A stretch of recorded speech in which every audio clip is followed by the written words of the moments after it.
अभी तक तो क्रिप्टो करेंसी पर लगे टैक्स की वजह से क्रिप्टो इन्वेस्टर्स परेशान थे, बट अब आरबीआई ने क्रिप्टो को लेकर एक ऐसा स्टेटमेंट दे दिया है जिसकी वजह से क्रिप्टो इन्वेस्टर्स की परेशानी और ज्यादा बढ़ सकती है। और आज की इस टेक टॉक वीडियो में मैं आपसे इसी पर बात कर रहा हूं, बता रहा हूं कि क्रिप्टो करेंसी को लेकर अब क्या नया इशू खड़ा हो गया है और आरबीआई ने इस पर क्या कह दिया है।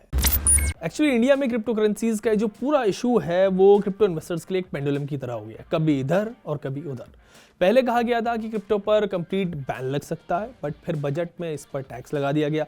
और जब टैक्स लगने के बाद इन्वेस्टर्स को ये लगा कि भाई अब तो क्रिप्टो लीगल हो गया है, बिकॉज गवर्नमेंट ने अब इस पर टैक्स लगा दिया है, तो फाइनेंस मिनिस्टर का एक स्टेटमेंट आ जाता है कि हमने क्रिप्टो को टैक्स तो कर दिया है, पर इसका मतलब ये बिल्कुल नहीं है कि क्रिप्टो करेंसी को इंडिया में लीगल स्टेटस मिल गया है। यानी कि इंडिया में क्रिप्टो को अभी भी लीगल स्टेटस नहीं मिला है। यहाँ तक भी बात ठीक थी, बट अब आरबीआई के डिप्टी गवर्नर ने क्लियर कर दिया है, ये कह दिया है कि इंडिया में क्रिप्टो करेंसीज को पूरी तरह से बैन कर दिया जाना चाहिए। और आरबीआई डिप्टी गवर्नर का ये स्टेटमेंट इसलिए भी बड़ा इंपॉर्टेंट हो जाता है क्योंकि फाइनेंस मिनिस्टर निर्मला सीतारमन पहले ही ये कह चुकी हैं कि क्रिप्टो करेंसी पर आरबीआई और गवर्नमेंट सेम पेज पर है, यानी कि दोनों का स्टैंड ऑलमोस्ट सेम है। और इसी की वजह से क्रिप्टो इन्वेस्टर्स आना सुपर कंफ्यूज कि भाई कोई बताओ तो सही कि आखिर ये चल क्या रहा है, क्या चल रहा है। इस पर बात आपसे होगी आगे। पहले जानते हैं कि आरबीआई डिप्टी गवर्नर ने क्रिप्टो पर क्या कहा है। आरबीआई के डिप्टी गवर्नर टी रविशंकर ने क्रिप्टोज के यूज केस और इसकी एक्सिस्टेंस पर सवाल उठा दिए हैं। रविशंकर का कहना है कि क्रिप्टो करेंसीज को एज अ करेंसी ऑपरेट करने के लिए बनाया गया था, लेकिन ना तो ये एज अ करेंसी फंक्शन करती है और ना ही करेंसी की कैरेक्टरिस्टिक्स क्रिप्टोज में होती हैं। इनमें ना तो किसी को कोई गारंटी मिलती है और ना ही कोई गवर्नमेंट, कोई एंटिटी क्रिप्टो करेंसीज को बैक करती है। सिमिलरली शंकर का कहना है कि क्रिप्टो करेंसीज कुछ कंट्रीज में फाइनेंशियल एसेट्स कैटेगराइज किए जाते हैं, पर क्रिप्टोज जो है वो फाइनेंशियल एसेट्स भी नहीं है, बिकॉज इनका कोई कैश फ्लो नहीं है। और जो क्रिप्टो करेंसीज को कमोडिटीज़ की लिस्ट में रखते हैं जो लोग, तो क्रिप्टो करेंसीज कमोडिटीज़ भी कैटेगराइज नहीं किया जा सकता इनको, बिकॉज कमोडिटीज़ की अपनी यूटिलिटी होती है, वो टेंजिबल होती है, बट क्रिप्टोज के साथ ऐसा कुछ नहीं होता। और तो और शंकर ने अपने एक लेंदी स्टेटमेंट में जो आरबीआई की वेबसाइट पर भी है ये कह दिया कि क्रिप्टोज डिजिटल एसेट्स भी नहीं है, बल्कि ये सिर्फ एक इलेक्ट्रॉनिक कोड है। और जो लोग इस इलेक्ट्रॉनिक कोड को खरीद और बेच रहे हैं वो सिर्फ इसी उम्मीद पे खरीद रहे हैं, बेच रहे हैं, ताकि उनको लगे कि भाई आगे कोई और इस इलेक्ट्रॉनिक कोड को उनसे और ज़्यादा कीमत पर खरीद लेगा। And according to RBI deputy governor, that's how crypto is functioning. Shankar ने क्रिप्टो पर बैन की भी बात कही कि क्रिप्टो करेंसीज को पूरी तरह से बैन करना ही एक सही स्टेप होगा, एक सही सॉल्यूशन होगा। अपने स्टेटमेंट में शंकर क्रिप्टो करेंसीज को रिलेट करते हैं 17वीं सेंचुरी में हुए ट्यूलिप मेनिया से। 1634 के अराउंड ट्यूलिप जो फ्लावर है उसके प्राइसेस में एक मेजर बूस्ट आ गया था और एक रेगुलर ट्यूलिप का प्राइस आज के हिसाब से 30 से 40 लाख रुपए तक हो गया था। जनवरी 1636 में ट्यूलिप का प्राइस जो है वो 10,000 गिल्डर्स तक पहुंच गया था।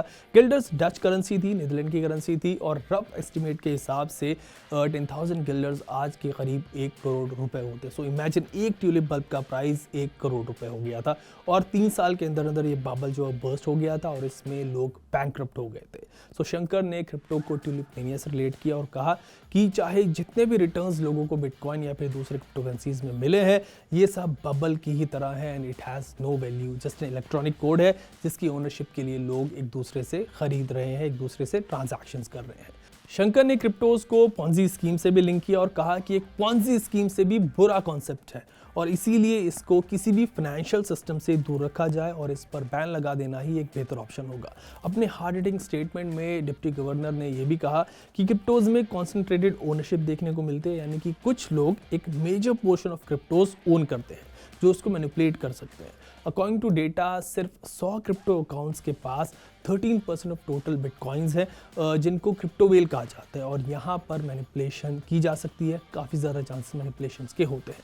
This statement from RBI deputy governor is hard hitting और इससे समझ आता है कि क्रिप्टोज पर आरबीआई का स्टैंड क्या है, क्या हो सकता है।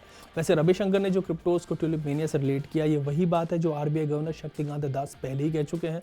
उन्होंने एक मीडिया इंटरेक्शन के दौरान कहा था कि क्रिप्टो की अंडरलाइन वैल्यू कुछ भी नहीं है, नॉट इवन अ ट्यूलिप। मतलब वहां तो एटलीस्ट 1 करोड़ रुपए में आपको एक ट्यूलिप मिल रहा था, something that you could touch, something that you could see, but यहाँ पर वो ट्यूलिप भी नहीं है, कुछ भी नहीं। Crypto currency, private crypto currency और whatever name you call it, हमारा जो मैक्रो इकोनॉमिक स्टेबिलिटी और फाइनेंशियल स्टेबिलिटी के लिए बहुत बड़ा एक थ्रेट है। आरबीआई का policy actions in various areas वो क्रिप्टो प्राइवेट क्रिप्टो करेंसी और crypto currencies which have currency like character, they will undermine RBI's ability to deal with issues of financial stability. और जो इन्वेस्टर्स, आज कहना मेरा duty बनता है, पहले शायद ये क्वेश्चन पूछा गया था और मैंने कहा था कि भाई इन्वेस्टर्स अपना फैसला खुद करें, लेकिन मैं ये कहना चाहता हूं संक्षिप्त में, जो इन्वेस्टर्स क्रिप्टो करेंसी में इन्वेस्ट कर रहे हैं उनको ये माइंड में रखना चाहिए कि जो भी वो इन्वेस्ट कर रहे हैं वो उनके खुद के रिस्क पे कर रहे हैं, they are investing at their own risk. उनको ये भी माइंड में रखना चाहिए ये जो क्रिप्टो करेंसी है इसका कोई अंडरलाइंग नहीं है, not even a tulip. So as I said in the beginning की इंटायर इशू ये जो है वो पेंडुलम की तरह है, कभी इधर शिफ्ट हो रहा है कभी उधर शिफ्ट हो रहा है, एंड इसकी वजह से क्रिप्टो इन्वेस्टर्स की परेशानी काफ़ी बढ़ गई है। एक तरफ तो भाई पोर्टफोलियो है जो वो रेड में ही चल रहा है, वो ग्रीन में आ ही नहीं रहा है, और दूसरी तरफ कोई क्रिप्टो के फ्यूचर पर कोई क्लैरिफिकेशन नहीं मिल रही है। इस पर आगे जो भी अपडेट आएगा मैं आपके लिए वो लेकर आऊँगा। आज के लिए इस वीडियो में इतना ही। Keep watching uncut for more such videos.